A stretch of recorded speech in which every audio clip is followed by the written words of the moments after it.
Hi friends, welcome to my channel. ఈ video అయితే చాలా రోజులైంది ఈ వీడియో షూట్ చేసి, కానీ అప్లోడ్ చేయడానికి అయితే కొంచెం బిజీగా ఉండడం వల్ల అయితే అప్లోడ్ చేయలేకపోయాను.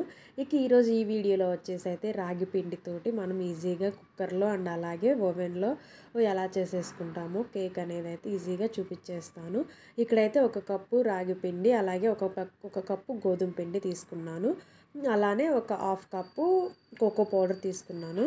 వీటిని ముందుగా అయితే మనం డ్రై ఇంగ్రీడియంట్స్ అన్నీ అయితే జల్లించేసుకోవాలి. అలాగే ఒక table spoon baking powder and అలాగే ఒక హాఫ్ టీ స్పూన్ అయితే బేకింగ్ సోడా అయితే యాడ్ చేశాను. వీటన్నిటిని అయితే ముందుగా ఇలా జల్లెడ పట్టుకోవాలి, లేదంటే మనకైతే మధ్యలో ఎక్కడైనా లంప్స్ లాగా అయితే వస్తాయి. సో అలా రాకుండా ఉండడం కోసం అయితే ఇలా చేస్తాము. ఇక ముందుగా వచ్చేసి మనము ఒక 100 గ్రామ్స్ ఆఫ్ బటర్ తీసుకోవాలి. దీని ఇంగ్రీడియంట్స్ అన్నీ నేనైతే డిస్క్రిప్షన్లో అయితే ఇస్తాను. సో వీటన్నిటిని బాగా మిక్స్ చేసేసుకొని పక్కన పెట్టుకోవాలి కదా. నేను యాక్చువల్లీ బటర్ని అయితే రూమ్ టెంపరేచర్లో పెట్టాలి, నేనైతే అది మర్చిపోయాను.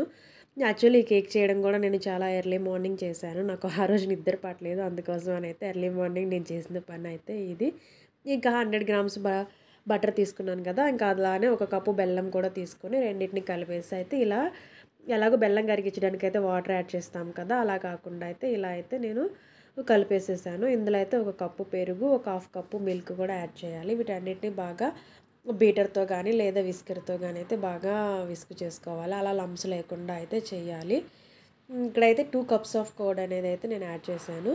సో నా దగ్గర అయితే ఈ బీటర్ ఉంది, నేను దాంతో నేనైతే చేశాను. లేదా మీ దగ్గర ఏదైనా ఎలక్ట్రిక్ బీటర్ కూడా ఉన్నా కూడా అయితే చేసుకోవచ్చు. మెయిన్ అయితే మనకి లంప్స్ లేకుండా ఉండడం కోసం అయితే మాత్రం ఈ ప్రాసెస్ చేస్తాము. ఇంక ఇప్పుడైతే మనం లిక్విడ్ ఇంగ్రీడియంట్స్ అన్నీ యాడ్ చేసాం కదా. సో ఇంకా ఇప్పుడు మనం అయితే జల్లించి పక్కన పెట్టేసుకున్న కోకో పౌడర్ని కూడా ప్రీమిక్స్ని కూడా యాడ్ చేసేసుకొని బాగా మిక్స్ చేసేసుకోవాలి. ఆల్రెడీ కర్డ్ అండ్ అలాగే baking powder, baking soda add చేసాం కాబట్టి మనకు ఆల్రెడీ ఇక్కడే అయితే కొంచెము స్ట్రక్చర్ అయితే ఫోమీగా అయితే కనిపిస్తుంది. సో చూసారు, చాలా బాగా అయితే దాన్ని మిక్స్ చేసేసుకొని అయితే పక్కన పెట్టుకోవాలి. నేనైతే దీన్ని డైరెక్ట్గా పెనం మీద చేశాను, అలానే ఓవెన్లో కూడా చేశాను. ఇదైతే నేను కొంచెం ఎక్కువ క్వాంటిటీ చేయడానికి రీజన్ ఏంటంటే, ఇంట్లోకి మా పిల్లల వాళ్ళ ఫ్రెండ్స్ అలా వచ్చారు. సో వాళ్ళ కోసం అని అయితే నేను ఇది చేయాలని అయితే అనుకొని ఇది చేశాను. ఇలా అయితే నేను ఫస్ట్ ఒక ట్రే తీసుకున్నాను. ఇంకా అలానే చిన్న కప్ కేక్లాగా కూడా చేయడం కోసం అయితే ఇలా చిన్న బౌల్స్ అయితే తీసుకున్నాను. ఇవైతే నార్మల్ స్టీల్ కర్రీ బౌల్స్ అండి, మనం ఇంట్లో యూజ్ చేసుకుంటాం కదా, అవే యూజ్ చేసుకుని దానికైతే ఇలా సీజనింగ్ చేసి పెట్టుకున్నాను. ముందు ఆయిల్ అప్లై చేయాలి, తర్వాత దానిపైన కొంచెం గోధుమ పిండిని కూడా అప్లై చేసేసి ఇలా మొత్తాన్ని బాగా సెట్ చేసేసుకోవాలి. తర్వాత దీనిలోకి వచ్చేసి బౌల్కి కానీ ఎప్పుడైనా మనం కేకుని బేక్ చేసేటప్పుడు అయితే ఎప్పుడైనా మనం ఒక కప్పు తీసుకున్నామంటే దాన్ని 3/4 వరకు మాత్రమే ఫిల్ చేసుకోవాలి. నిండుగా ఫిల్ చేసామంటే అది ఆల్రెడీ పొంగుతూ వస్తుంది కాబట్టి మనకి కింద పడిపోయి మనం చేస్తున్న పని కూడా ఇంకా ఎక్కువ పని అయిపోతుంది. అలా కాకుండా ఇలా 3/4 మాత్రమే ఫిల్ చేసుకోవాలి.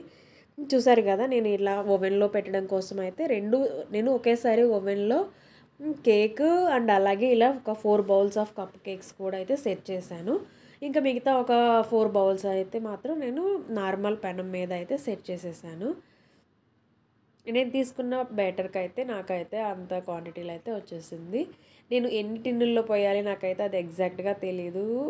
అది మీరు తీసుకునే క్వాంటిటీని బట్టి అయితే మీరు సెట్ చేసుకోండి. ఇక్కడైతే నేను ముందుగా ఓవెన్ అయితే 200 డిగ్రీస్ దగ్గర ఒక 10 మినిట్స్ అయితే ప్రీహీట్ చేసుకున్న తర్వాత 2 రాడ్స్ ఆన్ చేశాను. ఇంకా అలానే ఇలాంటి ఓల్డ్ కడాయి ఒకటి తీసుకొని దాన్ని అయితే మీడియం టు లో ఫ్లేమ్లో పెట్టేసుకొని ఇలా దానిలో ఎలాంటి సాల్ట్ ఏమీ యూజ్ చేయాల్సిన అవసరం లేదు. ఇక్కడైతే నేను లావా కేక్ చేయడం కోసం అయితే నేను మిల్క్ చాక్లెట్ అయితే డిప్ చేసి పెట్టాను, కానీ నేను చేసిన మిస్టేక్ అయితే ఇదేనండి. ఎందుకంటే ఇలా పెట్టడం వల్ల మనకి చాక్లెట్ అనేది అయితే మెల్ట్ అవ్వలేదు. నాకు చాక్లెట్ అయితే అలానే ఉండిపోయింది. కాకపోతే కొంచెం మెల్ట్ అయింది, కానీ మనకి బయట దొరికే లావా కేకుల్లో వచ్చే అంత మెల్టింగ్ అయితే నాకైతే రాలేదు. సో నేను చేసిన మిస్టేక్ అయితే అదే అని అయితే అనుకున్నాను. ఫైనల్గా అయితే ఒక 30 to 40 మినిట్స్ తర్వాత ఇలా ఒక టూత్ పిక్ కానీ ఏదైనా కొంచెం చూస్తే మనకైతే అది కంప్లీట్గా ప్లెయిన్గా వచ్చేసేయాలి. ఇలా వచ్చేసిందంటే మాత్రం ఇంకా మనకి కేక్ అనేది అయితే బేక్ అయిపోయినట్లే. నాకైతే నేను ఓవెన్లో చేసిన దానికంటే నాకైతే ఇలా స్టవ్ మీద చేసిన దానికైతే చాలా సాటిస్ఫాక్షన్ అయితే అనిపించింది. ఓవెన్లో చేసింది అయితే కొంచెము డ్రైనెస్ అయితే అనిపించింది, కానీ నాకు ఇక్కడ పెనం మీద చేసింది అయితే చాలా బాగా అయితే అనిపించింది, చాలా సాఫ్ట్గా అలా అనిపించింది. యాక్చువల్లీ నేనైతే ఇది కొంచెం చల్లారిన తర్వాత వీడియో చేయాల్సింది, కానీ ఇంకా ఎక్కడ పిల్లలు లేస్తారు అని చెప్పేసి హడావిడిగా చేస్తే ఇంకా అదైతే ఇంకా వేడివేడిగా ఉన్నప్పుడే డీమోల్డ్ చేశాను. అందువల్ల కూడా కొంచెం పొగ వస్తూ బాగా వేడివేడిగా అయితే అనిపించింది.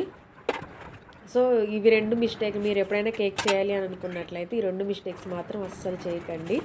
కేక్ ఎప్పుడైనా చల్లారిన తర్వాత మాత్రమే డీమోల్డ్ చేసుకోవాలి. ఇంకొకటొచ్చేసి ఇలా లావా కేక్స్ చేసేటప్పుడు మాత్రం చాక్లెట్‌ని అంత గడ్డి చాక్లెట్ పెట్టకూడదు, కొంచెం మెల్ట్ చేసి పెట్టాలి. చూసారు కదండి నేను చేసిన కేక్ రెసిపీస్ అయితే. మీకు కానీ ఈ వీడియో నచ్చినట్టయితే ఈ వీడియోకి లైక్ చేయండి, అలాగే నా ఛానల్ని సబ్స్క్రైబ్ చేసుకొని సపోర్ట్ చేయండి. Thank you.